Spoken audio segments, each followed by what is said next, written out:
ഓം ശാന്തി. 15/4/21. ബാബു പറയുന്നു, മധുരമായ കുട്ടികളെ, ബാബയ്ക്ക് സമാനം ദയാഹൃദയരായി അനേകർക്ക് വഴി പറഞ്ഞു കൊടുക്കൂ. ഏത് കുട്ടികളാണോ ദിനരാത്രം സർവീസിൽ മുഴുകിയിരിക്കുന്നത് അവരാണ് ധൈര്യശാലി. ചോദ്യം: ഉയർന്ന ഭാഗ്യത്തിൻ്റെ മുഖ്യ ആധാരം ഏത് കാര്യത്തിന്മേലാണ്? ഉത്തരം: ഓർമ്മയുടെ യാത്രയുടെ മേൽ. എത്രത്തോളം ആര് ഓർമ്മിക്കുന്നുവോ അത്രയും ഉയർന്ന ഭാഗ്യമുണ്ടാകുന്നു. ശരീര നിർവഹണാർത്ഥം കർമ്മം ചെയ്യുമ്പോഴും ബാബയെയും സമ്പത്തിനെയും ഓർമ്മിച്ചുകൊണ്ടിരിക്കൂ. എങ്കിൽ ഭാഗ്യം ഉയർന്നതായിക്കൊണ്ടിരിക്കും. ഗീതം ഭാഗ്യം ഉണർത്തി വന്നിരിക്കുന്നു. ഓം ശാന്തി. കുട്ടികൾ ജനിക്കുമ്പോൾ തൻ്റെ കർമ്മമനുസരിച്ചുള്ള ഭാഗ്യം കൊണ്ടാണ് വരുന്നത്. ചിലർ ധനികരുടെ അടുക്കൽ, ചിലർ ദരിദ്രരുടെ അടുക്കൽ ജന്മമെടുക്കുന്നു. അവകാശി വന്നിരിക്കുന്നു എന്ന് അച്ഛനും മനസ്സിലാക്കും. എങ്ങനെയെല്ലാം ദാനപുണ്യം ചെയ്തോ അതനുസരിച്ച് ജന്മം ലഭിക്കുന്നു. ഇപ്പോൾ നിങ്ങൾ മധുരമായ വളരെ കാലം വേർപിരിഞ്ഞ ശേഷം തിരിച്ചു കിട്ടിയ കുട്ടികൾക്ക് കൽപ്പത്തിനു ശേഷം വീണ്ടും ബാബ വന്ന് മനസ്സിലാക്കി തന്നിരിക്കുന്നു. കുട്ടികളും അറിയുന്നുണ്ട്, നമ്മൾ തൻ്റെ ഭാഗ്യം എടുത്തുകൊണ്ട് വന്നിരിക്കുന്നു. ആരാണോ നല്ല രീതിയിൽ അറിഞ്ഞത് ബാബയെ ഓർമ്മിച്ചുകൊണ്ടിരിക്കുന്നത് അവർ സ്വർഗത്തിൻ്റെ ചക്രവർത്തി പദവിയുടെ ഭാഗ്യം എടുത്തുകൊണ്ട് വന്നിരിക്കുന്നു. ഓർമ്മയുമായി ഭാഗ്യത്തിന് കണക്ഷനുണ്ട്. ജന്മമെടുത്തു, അപ്പോൾ ബാബയുടെ ഓർമ്മയും ഉണ്ടാകേണ്ടതാണ്. എത്ര ഓർമ്മിക്കുമോ അത്രയും ഭാഗ്യം ഉയർന്നതായിരിക്കും. എത്ര സഹജമായ കാര്യമാണ്. സെക്കൻഡിൽ ജീവൻ മുക്തി ലഭിക്കുന്നു. നിങ്ങൾ വന്നിരിക്കുന്നത് സുഖധാമത്തിൻ്റെ ഭാഗ്യം പ്രാപ്തമാക്കുവാനാണ്. ഇപ്പോൾ ഓരോരുത്തരും പുരുഷാർത്ഥം ചെയ്തുകൊണ്ടിരിക്കുന്നു. ഓരോരുത്തരും സ്വയം നോക്കിക്കൊണ്ടിരിക്കുന്നു. നമ്മൾ എങ്ങനെയുള്ള പുരുഷാർത്ഥം ചെയ്തുകൊണ്ടിരിക്കുന്നു? എങ്ങനെയാണോ മമ്മയും ബാബയും സർവീസബിളായ കുട്ടികളും പുരുഷാർത്ഥം ചെയ്യുന്നത് അവരെ ഫോളോ ചെയ്യേണ്ടതാണ്. സർവർക്കും ബാബയുടെ പരിചയം നൽകണം. ബാബയുടെ പരിചയം നൽകി എങ്കിൽ രചനയുടെ ആദി മധ്യ അന്ത്യവും വരും. അതിൽ ഋഷി മുനി ആദിയായവർ രചയിതാവിൻ്റെയും രചനയുടെയും ആദിമധ്യ അന്ത്യത്തിൻ്റെ നോളജ് നൽകുവാൻ സാധിക്കില്ല. ഇപ്പോൾ നിങ്ങളുടെ ബുദ്ധിയിൽ മുഴുവൻ ചക്രവും സ്മൃതിയിലുണ്ടായിരിക്കുന്നു. ലോകത്തിൽ ആരും തന്നെ ബാബയെയും സമ്പത്തിനെയും അറിയുന്നില്ല. കുട്ടികളായ നിങ്ങൾ ഇപ്പോൾ ബാബയെയും തൻ്റെ ഭാഗ്യത്തെയും അറിയുന്നു. ഇപ്പോൾ ബാബയെ ഓർമ്മിക്കേണ്ടതുണ്ട്. ശരീര നിർവഹണാർത്ഥം കർമ്മവും ചെയ്യണം. വീടും കുടുംബവും പരിപാലിക്കണം. ആരെങ്കിലും നിർബന്ധനം ആണെങ്കിൽ അവർക്ക് നല്ല സർവീസ് ചെയ്യുവാൻ സാധിക്കും. കുട്ടികളോ മറ്റോ ഒന്നുമില്ല എങ്കിൽ അവർക്ക് സർവീസ് ചെയ്യാനുള്ള നല്ല ചാൻസാണ്. സ്ത്രീക്ക് പതിയുടെയും കുട്ടികളുടെയും ബന്ധനമുണ്ട്. അഥവാ കുട്ടികളില്ലെങ്കിൽ ബന്ധനമുക്തമായല്ലോ. അവർ വാനപ്രസ്ഥിയെ പോലെ ആയി. പിന്നെ മുക്തിധാമത്തിലേക്ക് പോകുന്നതിനായി സംഘം ആവശ്യമാണ്. ഭക്തിമാർഗത്തിൽ സന്യാസിമാരുടെയും നിവൃത്തി മാർഗത്തിലുള്ളവരുടെയും സംഘം ലഭിക്കുന്നു. ആ നിവൃത്തി മാർഗത്തിലുള്ളവർക്ക് പ്രവൃത്തി മാർഗത്തിലുള്ളവർക്ക് സമ്പത്ത് നൽകുവാൻ സാധിക്കില്ല. കുട്ടികളായ നിങ്ങൾക്ക് തന്നെയാണ് നേടിക്കൊടുക്കുവാൻ സാധിക്കുന്നത്. നിങ്ങൾക്ക് ബാബ വഴി പറഞ്ഞു തന്നു. ഭാരതത്തിൻ്റെ ഹിസ്റ്ററിയും ജോഗ്രഫിയും 84 ജന്മങ്ങളുടെയും ഇരുന്ന് മനസ്സിലാക്കിക്കൂ. ഭാരതവാസികൾ തന്നെയാണ് 84 ജന്മം എടുക്കുന്നത്. ഒരാളുടെ കാര്യമല്ല. സൂര്യവംശി തന്നെ, പിന്നെ ചന്ദ്രവംശി, പിന്നെ വൈശ്യവംശി കുലത്തിൽ വരുന്നു. നമ്പർ വൈസ് ആണല്ലോ. ഭാരതത്തിൻ്റെ ആദ്യ നമ്പറിലെ പ്രിൻസാണ് ശ്രീകൃഷ്ണൻ. കൃഷ്ണനെ ഊഞ്ഞാലിൽ ആട്ടുന്നു. രണ്ടാമത്തെ നമ്പറിനെ ഊഞ്ഞാലിൽ ആട്ടുന്നില്ല. കാരണം കല കുറഞ്ഞുപോയി. ആരാണോ ആദ്യ നമ്പറിലേത് ആ ഒന്നിനാണ് പൂജയുണ്ടാകുന്നത്. കൃഷ്ണൻ ഒന്നേ ഉള്ളൂ, അതോ 2ഉം 3ഉം ഉണ്ടോ? എന്ന് മനുഷ്യർ മനസ്സിലാക്കുന്നില്ല. കൃഷ്ണന്റെ ഡിനാസ്റ്റി നടക്കുന്നു, ഇതാർക്കും അറിയില്ല. പൂജ കേവലം നമ്പർ 1ൻ്റേതാണ് നടക്കുന്നത്. മാർക്സ് നമ്പർ വൈസായാണ് ലഭിക്കുന്നത്.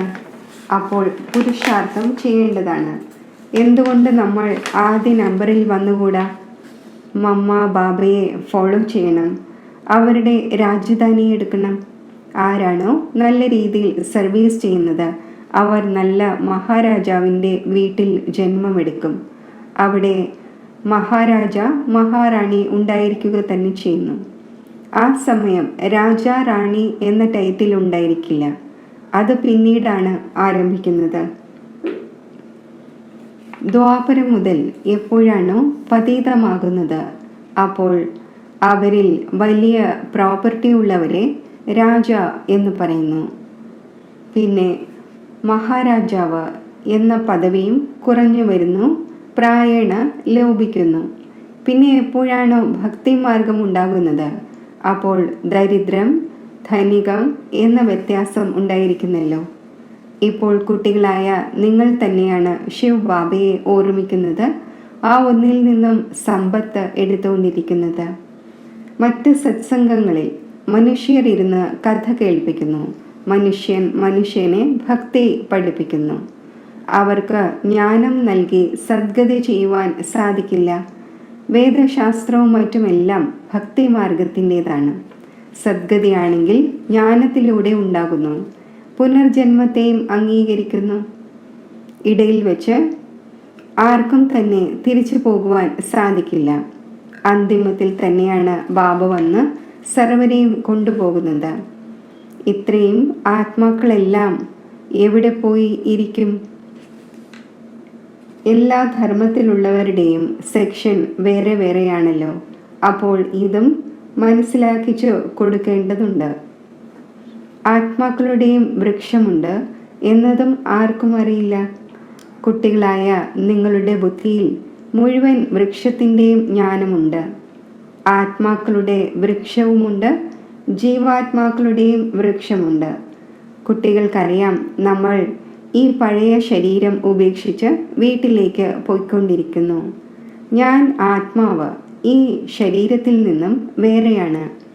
ഇത് മനസ്സിലാക്കുക എന്നാൽ ജീവിച്ചിരിക്കെ മരിക്കുക എന്നാണ്. താങ്കൾ മരിച്ചപ്പോൾ ലോകം മരിച്ചു, ബന്ധുമിത്രാദികളെയെല്ലാം ഉപേക്ഷിച്ചു. ആദ്യം പൂർണ്ണമായും ശിക്ഷണമെടുത്ത് പദവിയുടെ അധികാരിയായി പിന്നെ പോകണം. ബാബയെ ഓർമ്മിക്കുന്നതാണെങ്കിൽ വളരെ സഹജമാണ്. ആരെങ്കിലും രോഗാവസ്ഥയിലാണ് എന്നിരിക്കട്ടെ, അവരോടും പറഞ്ഞുകൊണ്ടിരിക്കണം, ശിവ് ബാബയെ ഓർമ്മിക്കൂ, എങ്കിൽ വികർമ്മം വിനാശമാകും. ആരാണോ പക്വമായ യോഗികൾ അവരെ സംബന്ധിച്ച് വേഗത്തിൽ മരിക്കുന്നത്, അതായത് ശരീരം ഉപേക്ഷിക്കുന്നത് നല്ലതല്ല. കാരണം അവർ യോഗത്തിലിരുന്ന് ആത്മീയ സേവനം ചെയ്യുന്നു. മരിക്കുകയാണെങ്കിൽ സേവനം ചെയ്യുവാൻ സാധിക്കില്ല. സേവനം ചെയ്യുന്നതിലൂടെ തൻ്റെ ഉയർന്ന പദവി നേടിക്കൊണ്ടിരിക്കും. സഹോദരി സഹോദരന്മാരുടെ സേവനവും ഉണ്ടാകും. അവരും ബാബയിൽ നിന്നും സമ്പത്ത് നേടും. നമ്മൾ പരസ്പരം സഹോദരങ്ങളാണ്, ഒരച്ഛൻ്റെ കുട്ടികളാണ്. ബാബ പറയുന്നു, എന്നെ ഓർമ്മിക്കൂ, എങ്കിൽ വികർമ്മം വിനാശമാകും. മുൻപും ഇങ്ങനെ പറഞ്ഞിരുന്നു. ആർക്കും ഇത് മനസ്സിലാക്കിച്ചു കൊടുക്കുവാൻ സാധിക്കും. ബഹൻജി അഥവാ ഭായ്ജി, നിങ്ങളുടെ ആത്മാവ് തമോ പ്രധാനമായിരിക്കുന്നു. ആരാണോ സദോ പ്രധാനമായിരുന്നത് അവർക്ക് പിന്നെ തമോ പ്രധാനത്തിൽ നിന്നും സദോ പ്രധാനമായി സദോ പ്രധാന ലോകത്തിലേക്ക് പോകേണ്ടതുണ്ട്. ആത്മാവിനെ ഓർമ്മയുടെ യാത്രയിലൂടെ സദോ പ്രധാനം ആക്കേണ്ടതുണ്ട്. ഓർമ്മയുടെ പൂർണ്ണമായ ചാർട്ട് വയ്ക്കേണ്ടതാണ്. ജ്ഞാനത്തിൻ്റെ ചാർട്ട് വയ്ക്കുക സാധ്യമല്ല. ബാബയാണെങ്കിൽ ജ്ഞാനം നൽകിക്കൊണ്ടിരിക്കുന്നു. ഇത് പരിശോധിക്കണം. നമ്മുടെ മേൽ ഏതൊരു വികർമ്മങ്ങളുടെ ഭാരമുണ്ടോ അതെങ്ങനെ ഇറക്കാം? അതിനാൽ ഓർമ്മയുടെ ചാർട്ട് വയ്ക്കപ്പെടുന്നു. നമ്മൾ എത്ര മണിക്കൂർ ഓർമ്മിച്ചു? മൂലവചനത്തിനെ ഓർമ്മിക്കുന്നു, പിന്നെ പുതിയ ലോകത്തെയും ഓർമ്മിക്കുന്നു. കോലാഹലങ്ങൾ ഉണ്ടാകേണ്ടതുണ്ട്. അതിൻ്റെയും തയ്യാറെടുപ്പുകൾ നടന്നുകൊണ്ടിരിക്കുന്നു. ബോംബുകളും മറ്റും തയ്യാറായിക്കൊണ്ടിരിക്കും. ഒരു ഭാഗത്ത് പറയുന്നു, നമ്മൾ മരണത്തിന് വേണ്ടിയുള്ള ഇങ്ങനെയുള്ള സാധനങ്ങൾ ഉണ്ടാക്കിക്കൊണ്ടിരിക്കുന്നു. മറുഭാഗത്ത് പറയുന്നു, മരണത്തിനുള്ള സാധനങ്ങൾ ഉണ്ടാക്കാതിരിക്കൂ എന്ന്. സമുദ്രത്തിന് താഴെയും കൊല്ലുവാനുള്ള സാധനങ്ങൾ വെച്ചിട്ടുണ്ട്. മുകളിലേക്ക് വന്ന് ബോംബിട്ട ശേഷം പിന്നെ സമുദ്രത്തിലേക്ക് പോകും. ഇങ്ങനെയെല്ലാമുള്ള സാധനങ്ങൾ ഉണ്ടാക്കിക്കൊണ്ടിരിക്കുന്നു. ഇത് തൻ്റെ തന്നെ വിനാശത്തിന് വേണ്ടിയാണ് ചെയ്തുകൊണ്ടിരിക്കുന്നത്. മൃത്യു മുന്നിൽ നിൽക്കുന്നു. ഇത്രയും വലിയ വലിയ കെട്ടിടങ്ങൾ ഉണ്ടാക്കിക്കൊണ്ടിരിക്കുന്നു. നിങ്ങൾക്കറിയാം, ഇതെല്ലാം മണ്ണിനോട് ചേരും. ചിലരുടേത് പൊടിയിൽ അമർന്നു. യുദ്ധം തീർച്ചയായും ഉണ്ടാകും. പ്രയത്നിച്ച് എല്ലാവരുടെയും പോക്കറ്റ് കാലിയാക്കും.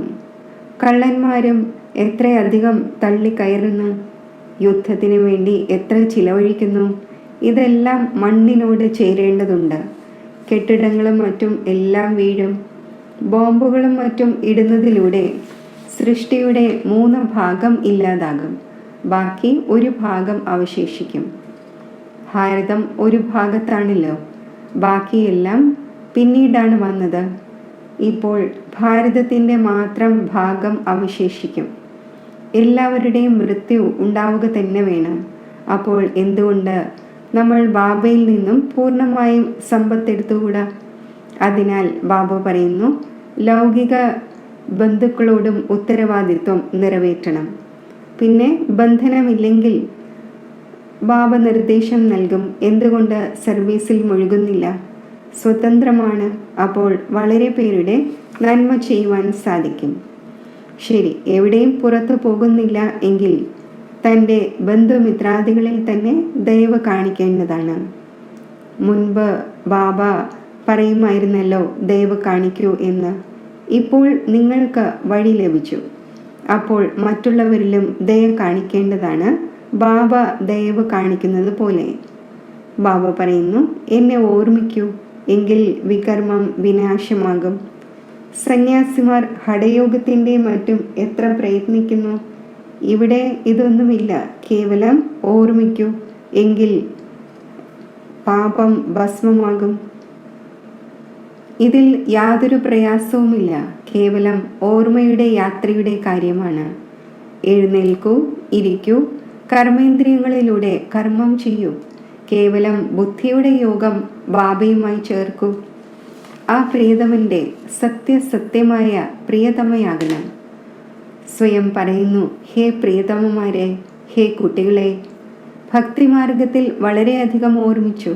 എന്നാൽ ഇപ്പോൾ പ്രിയതമനായ എന്നെ ഓർമ്മിക്കൂ, എങ്കിൽ നിങ്ങളുടെ പാപം ഭസ്മമാകും. ഞാൻ ഗ്യാരണ്ടി ചെയ്യുന്നു. ചില കാര്യങ്ങൾ ശാസ്ത്രങ്ങളിൽ വന്നിട്ടുണ്ട്. ഭഗവാനിലൂടെ ഗീത കേൾക്കുന്നത് വഴി നിങ്ങൾ ജീവൻ മുക്തി നേടുന്നു. മനുഷ്യരിലൂടെ ഗീത കേൾക്കുന്നതിലൂടെ ജീവൻ ബന്ധനത്തിലേക്ക് വന്നു. പടികൾ ഇറങ്ങി വന്നു. ഓരോ കാര്യത്തിലും വിചാരസാഗര മഥനം ചെയ്യണം. തൻ്റെ ബുദ്ധി ഉപയോഗിക്കണം. ഇത് ബുദ്ധിയുടെ യാത്രയാണ്. ഇതിലൂടെ വികർമ്മം വിനാശമാകും.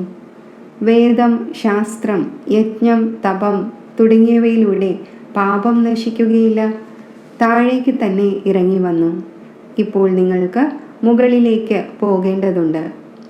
കേവലം ഏണിപ്പടി ചിത്രത്തിലൂടെ ആർക്കും മനസ്സിലാക്കുവാൻ സാധിക്കില്ല.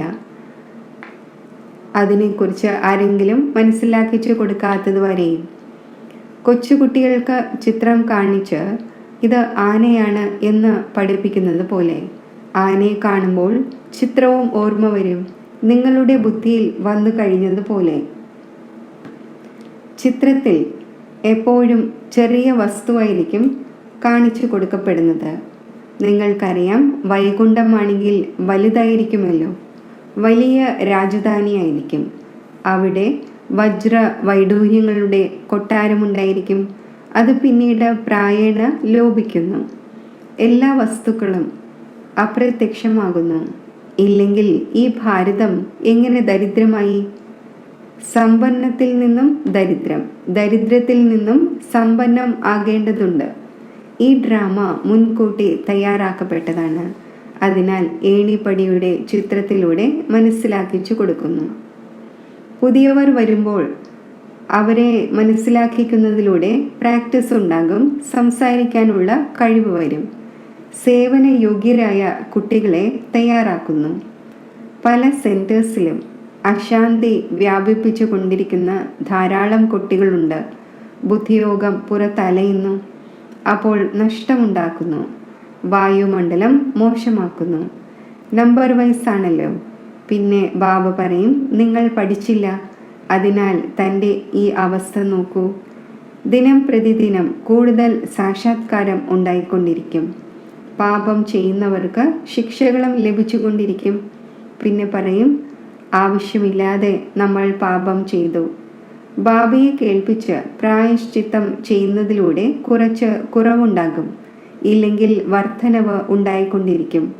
ഇങ്ങനെ ഉണ്ടായിക്കൊണ്ടിരിക്കുന്നു. സ്വയവും തിരിച്ചറിയും. പക്ഷേ പിന്നെ പറയും, എന്തു ചെയ്യട്ടെ, നമ്മുടെ ഈ ശീലം മാറുന്നില്ല, ഇതിനേക്കാൾ വീട്ടിൽ പോയി കഴിയാം എന്ന്. ചിലരാണെങ്കിൽ നല്ല രീതിയിൽ സർവീസ് ചെയ്യുന്നു, ചിലർ ഡിസ്സർവീസും ചെയ്യുന്നു. നമ്മുടെ സേനയിൽ ആരെല്ലാമാണ് ധൈര്യശാലികൾ? ഇത് ബാബ ഇരുന്ന് പേര് പറഞ്ഞു തരുന്നു. ബാക്കി യുദ്ധത്തിൻ്റെയും മറ്റും കാര്യം ഇവിടെയില്ല. ഇതാണ് പരിധിയില്ലാത്ത കാര്യങ്ങൾ. നല്ല കുട്ടികളുണ്ടെങ്കിൽ ബാബ തീർച്ചയായും മഹിമയും ചെയ്യും. കുട്ടികൾക്ക് വളരെ ദയാഹൃദയരും മംഗളകാരിയും ആകണം. അന്ധരുടെ ഊന്നുവഴിയാകണം. സർവർക്കും വഴി പറഞ്ഞു കൊടുക്കണം. ബാബയെ ഓർമ്മിക്കൂ, എങ്കിൽ വികർമ്മം വിനാശമാകും.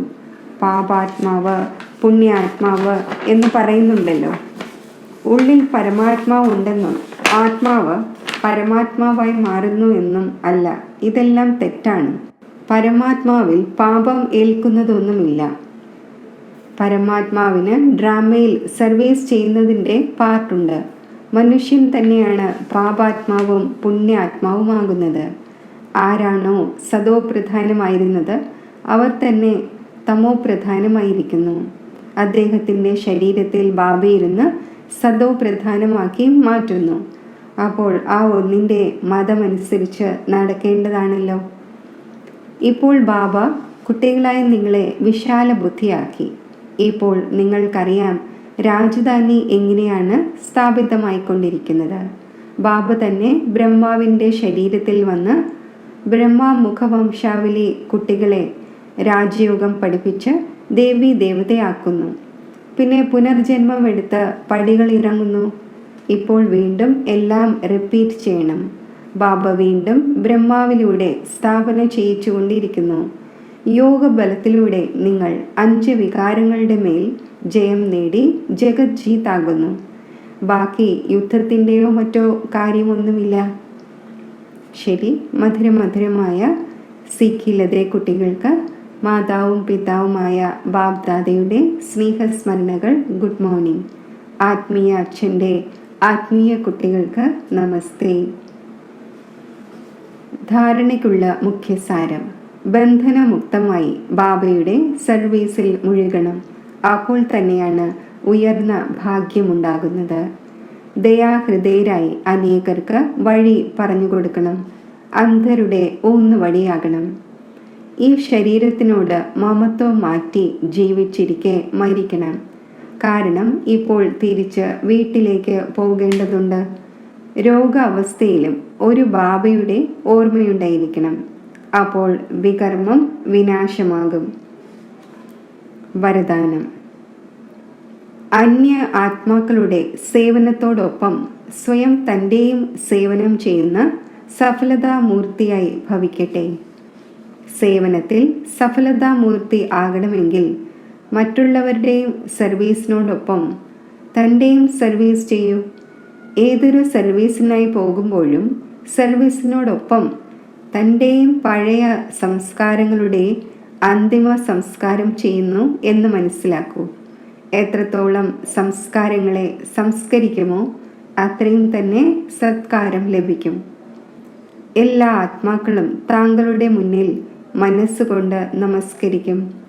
എന്നാൽ പുറമേ നമസ്കരിക്കുന്നവരല്ല ആക്കേണ്ടത്, മാനസികമായി നമസ്കരിക്കുന്നവർ ആക്കി മാറ്റണം.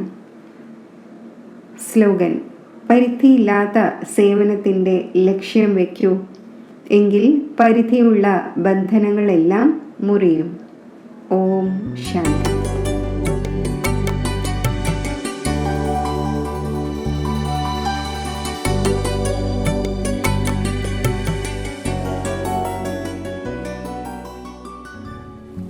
യോഗത്തിൻ്റെ അഭ്യാസം.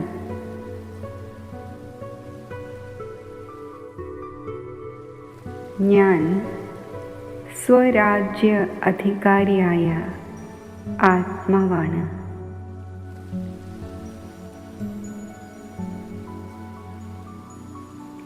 മസ്തകമധ്യത്തിൽ സ്ഥിതി ചെയ്യുന്ന ബിന്ദു സ്വരൂപമായ ഞാൻ ശക്തിശാലി ആത്മാവാണ്.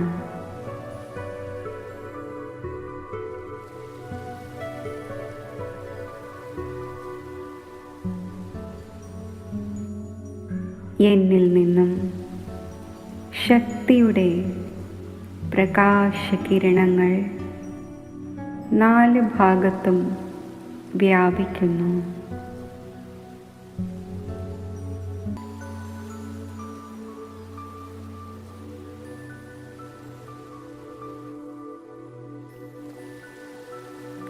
ഞാൻ എൻ്റെ ഫരിസ്ത സ്വരൂപം ധാരണ ചെയ്ത്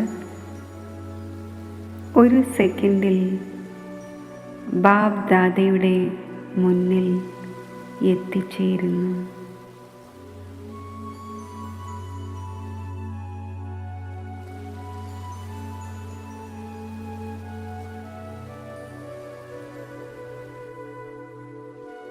ബാബ് ദാദ എനിക്ക് ശക്തിശാലി ദൃഷ്ടി തന്നുകൊണ്ടിരിക്കുന്നു.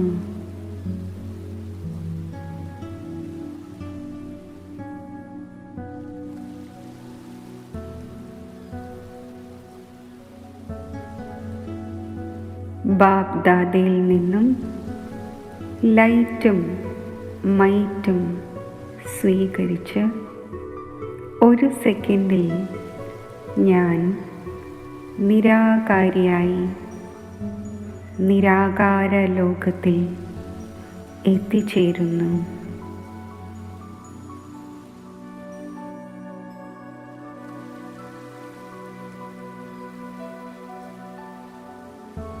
സർവശക്തനായ ശിവ് ബാബയുടെ സമീപത്ത് സ്ഥിതി ചെയ്യുന്നു.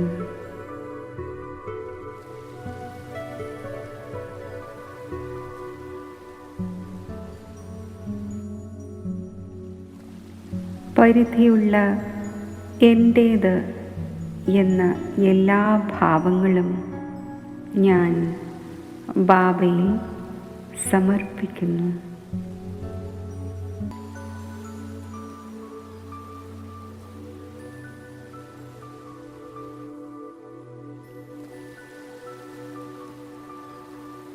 ഞാൻ ഭാരരഹിതമായി മാറുന്നു.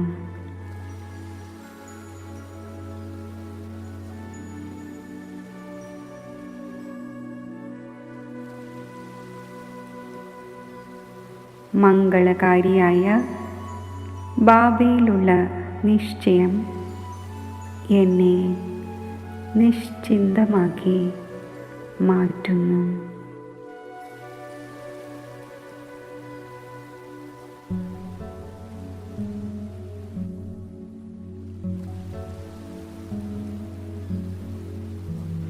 ഞാൻ നിശ്ചിന്ത ചക്രവർത്തിയാണ്.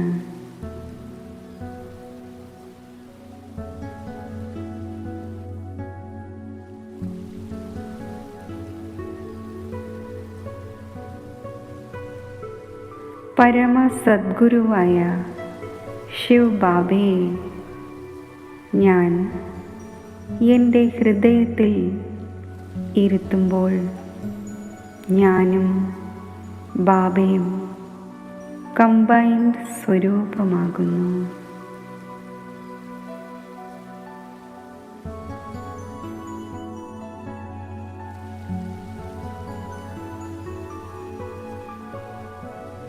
ഈ ശിവശക്തി കമ്പൈൻഡ് സ്വരൂപത്തിൽ ഇരുന്നു കൊണ്ട് സമസ്ത ഈശ്വരീയ ശക്തികളും വിശ്വത്തിലെ ആത്മാക്കൾക്കായി ദാനം ചെയ്യുന്നു.